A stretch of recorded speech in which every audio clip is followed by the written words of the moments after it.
Selamat sore dan salam sejahtera bagi kita semua. Kami dari kelompok 2 dan perkenalkan nama saya Natalia Margareta Berupangin-Angin. Di sini saya bertugas sebagai moderator untuk diskusi kali ini.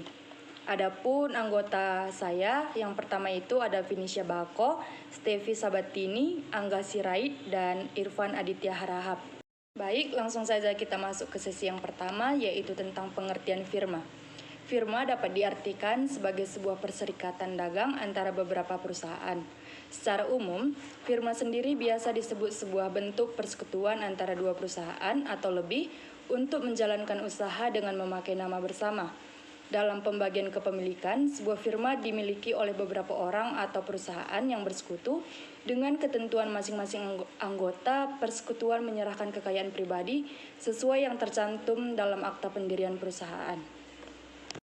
Ada beberapa pengertian firma menurut para ahli. Yang pertama, menurut Willem Molengraaf, bahwa firma merupakan suatu persekutuan, perserikatan atau perkumpulan yang didirikan untuk menjalankan perusahaan dengan satu nama milik bersama dan di mana anggota-anggotanya tidak terbatas tanggung jawabnya terhadap perikatan perseroan dengan pihak ketiga. Sementara menurut Wery berpendapat bahwa firma adalah perusahaan yang beroperasi di bawah nama bersama, tetapi tidak sebagai perusahaan komanditer. Selanjutnya, Slengter mengungkapkan bahwa firma adalah perjanjian kerjasama antara dua orang atau lebih dengan nama bersama untuk menjalankan aktivitas suatu perusahaan dengan tujuan mendapatkan keuntungan atas hak kebendaan bersama. Hal itu dilakukan agar perusahaan dapat mencapai tujuan pihak-pihak, di antara mereka yang mengharuskan mengikatkan diri dengan memasukkan uang, barang, nama baik, hak-hak atau kombinasi daripadanya ke dalam perkumpulan. Selanjutnya, menurut Undang-Undang Hukum Dagang Republik Indonesia, sesuai dengan Undang-Undang Hukum Dagang Republik Indonesia, firma adalah tiap-tiap perusahaan yang didirikan dengan tujuan menjalankan suatu perusahaan yang dibawahi oleh satu nama bersama. Nah, dapat kita ambil kesimpulan bahwa firma adalah sebuah badan usaha yang didirikan dan dijalankan oleh dua orang atau lebih dengan menggunakan nama bersama atau satu nama yang digunakan bersama untuk mengembangkan perusahaannya. Menurut pasal 16 dan pasal 18 KUHD dari Kementerian Keuangan, perseroan firma adalah tiap-tiap perseroan yang didirikan untuk menjalankan sesuatu perusahaan atau bisnis di bawah satu nama bersama, di mana setiap anggotanya langsung mendapatkan tanggung jawab sepenuhnya terhadap segala tindakan yang diadakan dengan orang-orang pihak ketiga. Walaupun begitu, firma bukanlah badan usaha yang berbadan hukum. Secara konsepnya, firma tidak mengenal istilah pemisahan harta kekayaan antara anggota-anggotanya. Setiap anggotanya bertanggung jawab secara pribadi untuk keseluruhan dan keberlangsungan perusahaan. Selain itu, alasan firma tidak bisa dikatakan sebagai badan hukum. Hal itu disebabkan firma telah memenuhi syarat secara material, namun belum memiliki syarat formal berupa pengesahan atau pengakuan dari negara dalam bentuk perundang-undangan. Ada beberapa ciri-ciri firma yang menjadi karakteristik badan usaha firma dibandingkan badan usaha yang lain. Memahami karakteristik dan ciri-ciri firma dapat memberi pengetahuan tentang beragamnya badan usaha dalam dunia bisnis. Wawasan tersebut tentu dapat menjadi bekal apabila Anda hendak mendirikan perusahaan dan firma.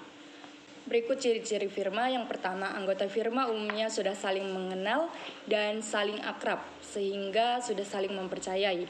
Lalu yang kedua, perjanjian firma dapat dilakukan, dipercayakan kepada notaris ataupun di bawah tangan, menggunakan satu nama bersama dalam kegiatan usaha, memiliki tanggung jawab dan resiko kerugian yang tidak terbatas. Jika terdapat hutang yang tak terbayar, maka setiap pemilik wajib melunasi dengan harta pribadi. Setiap anggota firma mendapatkan tanggung jawab dan hak untuk menjadi pemimpin. Lalu, sebagai anggota firma tidak berhak memasukkan anggota baru tanpa seizin anggota yang lainnya. Keanggotaan firma berlaku seumur hidup, dan anggota firma memiliki hak untuk membubarkan firma. Penambahan modal dari kredit usaha lebih mudah. Lalu yang terakhir, pendirian firma tidak perlu akta pendirian. Nah, kita lanjut untuk jenis-jenis firma. Apa saja sih jenis-jenis firma? Setelah memahami pengertian firma, berikutnya adalah pengetahuan tentang jenis firma. Nah, jenis firma yang ada di Indonesia yang pertama adalah firma dagang. Firma dagang adalah satu dari banyak jenis firma yang bergerak dalam bidang pergerakan, aktivitas perdagangan yang utamanya berfokus pada jual beli produk. Contoh firma dagang yang ada di Indonesia yaitu Nike, Diodora, Cross, dan lain sebagainya. Kita lanjut untuk firma non-dagang. Firma non-dagang kebalikan dari firma dagang. Firma non-dagang bergerak dalam bidang jasa. Aktivitas perusahaan yang utama berfokus pada penjualan suatu produk dengan mengandalkan keahlian tertentu atau biasa disebut dengan jasa atau layanan. Nah, yang pertama itu ada firma hukum. Seperti yang sering kita lihat, kantor-kantor pengacara maupun kantor konsultan hukum biasa disebut firma hukum. Firma hukum termasuk dalam kategori firma yang kegiatannya non-dagang karena kegiatannya terkait dengan lembaga hukum. Firma hukum menjadi contoh satu dari banyak firma yang ada di Indonesia karena didirikan dan dijalankan oleh sekumpulan orang. Firma hukum berdiri dari sekutu aktif dan pasif dengan tujuan memberikan pelayanan hukum pada masyarakat. Yang kedua ada firma akuntansi. Firma akuntansi tidak hanya firma hukum, ada juga firma akuntansi yang merupakan salah satu jenis firma non-dagang yang ada di Indonesia. Dibentuknya firma akuntansi ini bertujuan untuk menyediakan jasa akuntansi di luar lembaga akuntansi dari suatu perusahaan. Firma akuntansi ini dikoordinasikan oleh sekumpulan kecil orang yang bertujuan memberikan jasa akuntansi, baik jasa yang dibutuhkan oleh individu, badan hukum maupun perusahaan. Lalu kita masuk ke firma umum. Firma umum berbeda dengan firma dagang dan non-dagang. Firma umum adalah jenis firma yang setiap anggotanya memiliki tanggung jawab atau kekuasaan yang tak terbatas. Hal itu berarti setiap anggota di firma umum harus bertanggung jawab penuh terhadap kelangsungan hidup perusahaan. Apabila perusahaan memiliki hutang dan tak sanggup melunasi, maka setiap anggota dari firma umum berkewajiban membayar hutang dengan kekayaan pribadinya. Firma terbatas hampir sama dengan firma umum. Hanya saja firma terbatas membatasi kekuasaan anggotanya apabila di firma umum anggota perusahaan memiliki kekuasaan yang tak terbatas. Di firma terbatas, tiap anggotanya memegang sebuah kekuasaan yang terbatas. Nah, sekarang kita masuk untuk kelebihan firma. Kelebihan firma yang pertama itu sistem pengelolaan badan usaha firma terbukti lebih profesional dikarenakan adanya koordinasi yang jelas mengenai pembagian tugas untuk setiap struktur organisasinya.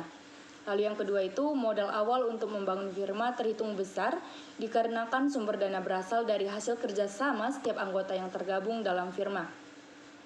Lalu yang ketiga, pemimpin dipilih berdasarkan keahlian, kecakapan, kemampuan yang terampil yang dimiliki sehingga meminimalisasi adanya pemilihan pemimpin karena kelebihan kekuasaan.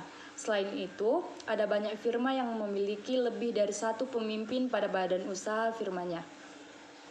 Selanjutnya, pembagian hasil keuntungan menjadi adil dikarenakan berdasarkan modal awal yang disetor sehingga sistemnya menyerupai penanaman saham. Perbedaannya, semua anggota yang memberikan modal di firma berhak aktif untuk mengelola jalannya perusahaan. Lalu, adanya akta notaris dapat memudahkan firma untuk mendapatkan pinjaman modal jika memang membutuhkan tambahan modal yang sangat besar. Selanjutnya, keputusan firma berangkat dari pertimbangan dan keputusan seluruh anggota. Nah, selain kelebihan dari firma, kita juga harus mengetahui apa sih kekurangan firma. Kekurangan firma ketika perusahaan mengalami kebangkrutan, alhasil kekayaan dan aset pribadi dari pemilik perusahaan dapat dijalankan barang sitaan sebagai jaminan untuk mengganti kerugian perusahaan. Lalu, anggota firma tidak hanya bertanggung jawab terkait modal saja. Anggota firma sebagai pemilik perusahaan bertanggung jawab juga pada kekayaan atau harta pribadi yang dimiliki. Selanjutnya, apabila ada satu anggota firma yang mengalami kerugian, semua anggota yang tergabung dalam firma berkewajiban untuk ikut menanggung kerugiannya. Singkatnya, kerugian firma ditanggung bersama oleh semua pemilik perusahaan, termasuk jika memerlukan penggunaan kekayaan pribadi untuk menutupi kerugian. Firma tidak mengenal istilah pemisahan antar kekayaan pribadi dan aset perusahaan, dan ancaman perselisihan biasanya akan muncul apabila ada pembagian keuntungan yang kurang adil. Demikian beberapa hal yang bisa saya sampaikan. Atas perhatiannya saya ucapkan terima kasih.